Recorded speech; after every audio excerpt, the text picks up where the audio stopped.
Hello, welcome to BBC World News. I'm Adnan Nawaz. And I'm Sally Bundock. Here are the headlines. Pledging to double trade between the two nations, the British Prime Minister David Cameron has arrived in India to drum up business. Gunmen storm a construction site in northern Nigeria, kidnapping 7 foreign workers and killing a security guard. Battle of the Bulge. British doctors are calling for strict measures against fizzy drinks and junk food to tackle the obesity crisis. And more than 1,000 flights are set to be grounded as workers at Spanish airline Iberia strike against planned job cuts.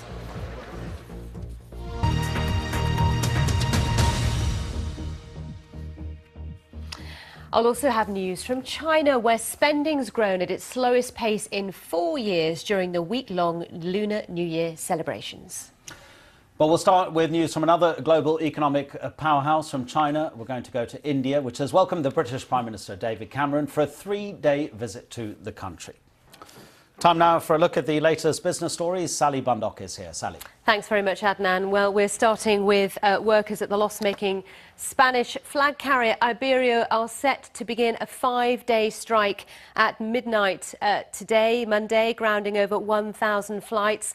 Staff, including baggage handlers, pilots and air stewards, are planning to hold 3 5-day strikes in February and March over management plans to cut almost 4,000 jobs and reduce salaries. Iberia has cancelled 415 flights this week, but over 1,000 operated by various airlines will be grounded due to the lack of handling services at Spanish airports. Experts warn the action could cost Iberia and the Spanish economy millions of euros.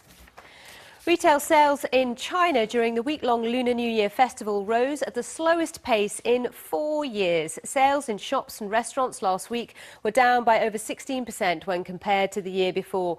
Economists say the fall in spending is due to a campaign by Xi Jinping, the new head of the Communist Party, to crack down on extravagant spending by officials and state-owned companies. Also, rising incomes have prompted more Chinese to travel overseas during the holiday.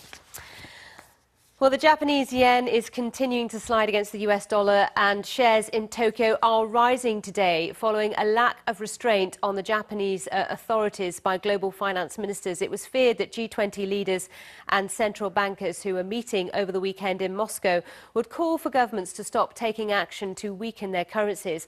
But the final communiqué from the meeting avoided singling out Japan for criticism over the recent yen weakness. The Bank of Japan's doubled its inflation target to 2%.